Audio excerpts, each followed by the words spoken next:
Well, thank you. Thank you to all the fans that stayed for that 5.5-hour game. They just helped will us through there at the end. That was unbelievable. Thank you to the media for staying here for the post game. Just an unbelievable game that I don't think anybody will ever forget. It's one of those games.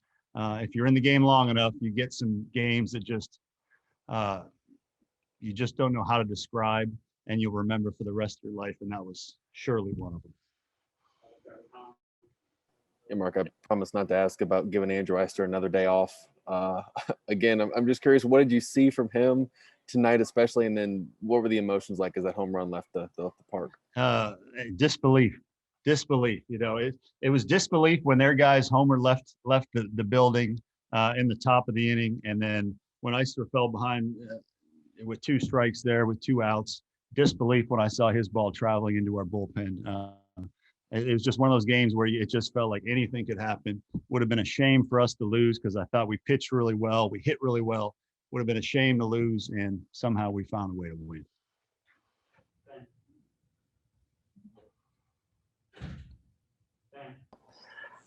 Hey, Mark, obviously you guys in the midst of this tough stretch, 1-2 in a row, what kind of a turning point and a spark can a win like this one kind of be with sort of the stretch you're in? Well, we've won 3 in a row, and obviously beating the #1 team last week with Vanderbilt and the preseason #1 tonight. Just think it's showing that we're really moving in a good direction.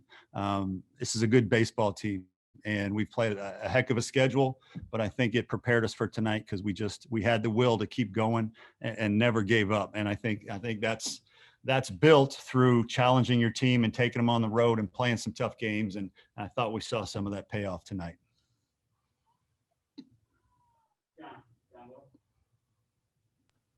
Yeah, 20 hits against those guys tonight. What have you seen that's different offensively than after last weekend? I mean, obviously you're facing another really good arm and really good bullpen.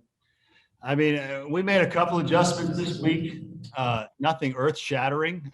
Just a couple different things in terms of the batting practice we were giving guys. You know, again, nothing earth-shattering, but Eister got in the lab with Stewart and made some adjustments, and obviously they paid off. And you know, the rest of the guys were I think we're swinging a little bit more freely.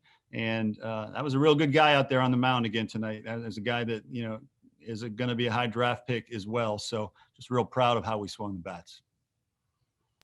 Phil? Mark, you're usually a pretty even keel guy, win or lose. And, you know, you're extra animated tonight and extra excited. Why this particular game feeling so good for you? Because of the opponent, because you're at home, the way you won it? It's all the above, Phil. That was 14 innings of gut check, and our team responded every time. And Julian Bosnick pitched out of the bullpen tonight and was dominant. And Andrew Peters was so unbelievable. And I know the struggles he's been through, and Danny Lloyd, the struggles he's been through, and was awesome tonight. So just a combination of so many things. Yeah, it's an intense rivalry. It's a big game. We came back to win when it looked like in the 14th we were going to lose. So for all those reasons, yeah, I'm probably a little bit more emotional than I normally am. But this one was big for us. Go, Jack. Hey, Coach. In regards to Thomas Farr, obviously he struggled somewhat tonight with command. But with that said, just how have you seen him battle through adversity like that? Not just tonight, but, you know, throughout the whole entire season. Thomas Farr is our Friday night starter, and when he's on the mound, our guys compete really hard. He didn't have his best command tonight, and I thought you saw a team that had his back and swung the bat so well to have his back. So that's what I take out of tonight. Colin? You mentioned Andy and Julian and Danny just being those guys out of the bullpen. The bullpen's been so good this year. Just how pivotal was that for them to keep going out there and throwing up zeros and giving your offense a chance to go out there and Tremendous. I mean, the amount of arms and fastballs over 95 tonight, I mean, that had to be close to a record between both teams, the arms that were thrown out there. And that's what I'm proud of for this team, that we can go blow for blow with the best in the country. And that was a big test for us tonight, and we passed it. John? it ended up not being a big deal apart from maybe saving or extending a couple hours of your life. But George Khalil not scoring from second on that play in the 8th.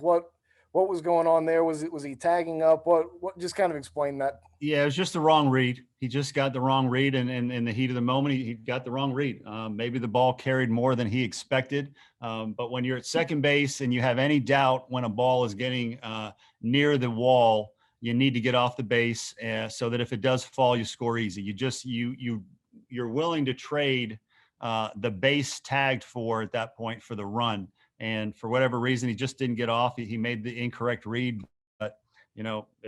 Maybe that was divine intervention, and it gave us a chance to see some more things about this team. That's the way I'm going to look at it.